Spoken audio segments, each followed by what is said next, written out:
శ్రీమతి ఉషారాణి గారికి, మన మండల ఈఓపీఆర్డి చలపతిరావు గారికి, డాక్టర్ రమేష్ గారికి, సెక్రటరీ రమణారెడ్డి గారికి, మన ప్రోగ్రామ్ కోఆర్డినేటర్ గారికి, ముఖ్యంగా బీజేపీ మండల level leader K Bhaskar Reddy గారికి, ఏపీఓ రమేష్ గారికి, ఇంకా ఇతర అధికారులకు, అనధికారులకు, పత్రికా విలేకరులకు, మహిళామణులకు అందరికీ నా వందనాలు. మనం ఈరోజు యొక్క ప్రోగ్రాం యొక్క విశేషాలు ఏమిటంటే, ప్రధానమంత్రి ద్వారా అంటే ముఖ్యంగా సెంట్రల్ గవర్నమెంట్ ద్వారా ఏ స్కీమ్స్ వస్తున్నాయి, వాటి ద్వారా మనకి ఎటువంటి లబ్ధి చేకూరుతుంది అనేటువంటి దాన్ని ప్రజలకి సంపూర్ణ అవగాహన కలిగించాలనే ఉద్దేశంతోనే ప్రతి గ్రామ పంచాయతీకి ఈ ప్రోగ్రాం పెట్టడం జరిగింది. సాధారణంగా గిరిజన సమాజాలకు గౌరవ హక్కుల అవకాశాల కోసం 2,20,000 మందికి పైగా వ్యక్తులకు పట్టా హక్కు ప్రదానం చేయడం జరిగింది. గిరిజన విద్యార్థులకు 910 కోట్ల మేర ఉపకార వేతనాలు కూడా పంపిణీ చేయడం జరిగింది. 28 ఏకలవ్య ఆదర్శ ఆశ్రమ పాఠశాలల్లో 8,008 మందికి పైగా విద్యార్థులకు ప్రవేశం చేయడం జరిగింది. జాతీయ సికిల్ సెల్ అంటే రక్తహీనత వ్యాధి నిర్మూలన కార్యక్రమం ప్రారంభించబడింది.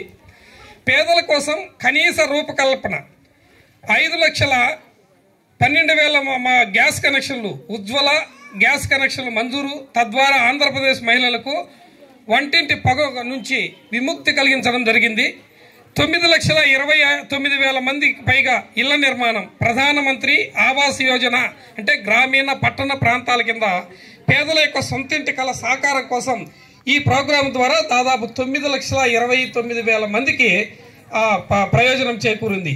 అదేవిధంగా ప్రతి ఇంటికి మంచినీటి వసతి ఉండాలనేటువంటి సదుద్దేశంతో 67 లక్షల కొళాయి కనెక్షన్ల ద్వారా ప్రజలకు సురక్షిత మంచినీటి సరఫరా కోసం ఈ ప్రోగ్రాం ప్రారంభించబడింది. ప్రతి ఇంటికి కూడా ఇది చేరుతుంది. దాని గురించి ఇప్పుడు మన ఈఓపీఆర్డి సార్ గారు కూడా వివరించి చెప్పారు. తర్వాత సాధికారతపై మహిళలకు భరోసా. ప్రధానమంత్రి ఉజ్వల యోజన కార్యక్రమం కింద దారిద్ర్య రేఖ దిగువ ఉన్నటువంటి మహిళలకు 5,12,000 మందికి ఉచిత ఎల్పిజి గ్యాస్ కనెక్షన్ ఇవ్వడం జరిగింది. పిఎం ముద్ర యోజన పథకం కింద మొత్తం 80 లక్షలకు పైగా ముద్రా రుణాల్లో 38% మహిళలకే ఇవ్వడం జరిగింది. పిఎం ఆవాస్ యోజన గ్రామీణ్ అంటే పిఎంవై గ్రామీణ కింద నిర్మించిన ఇళ్లలో 48,000 మహిళల పేరంటే ఇవ్వడం జరిగింది. అంటే ఈ ఇంటి పేర్లు వాళ్ళ యాజమాన్య హక్కులు ఎవరికి 48,000 మంది మహిళలకే ఇవ్వడం జరిగింది. సుకన్య సమృద్ధి యోజన పథకం కింద బాలికల పేరట 16,35,000 ఖాతాలు ప్రారంభించడం జరిగింది.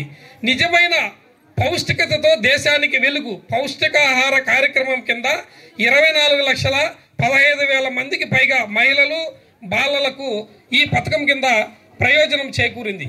అదేవిధంగా ఆయుష్మాన్ భారత్ ఈ ఇన్సూరెన్స్ ప్రోగ్రాం ద్వారా పిఎం జనారోగ్య యోజన కింద ఏటా కుటుంబానికి 5 లక్షల విలువైన ఆరోగ్య బీమా రక్షణ, 4,02,20,000 కోట్లకు పైగా ఆయుష్మాన్ భారత్ ఆరోగ్య ఖాతాలు సృష్టించడం జరిగింది. 11,850 ఆరోగ్య శ్రేయో కేంద్రాలు ప్రారంభించడం ద్వారా ఆంధ్రప్రదేశ్ ప్రజలకు ఉచిత సార్వత్రిక ప్రాథమిక ఆరోగ్య సేవలు కూడా అందుబాటులోకి తేవడం జరిగింది. అదేవిధంగా పిఎం భారతీయ జనౌషధి పరియోజన కింద అందుబాటు ధరలతో నాణ్యమైన మందుల లభ్యత జనరిక్ మెడిసిన్స్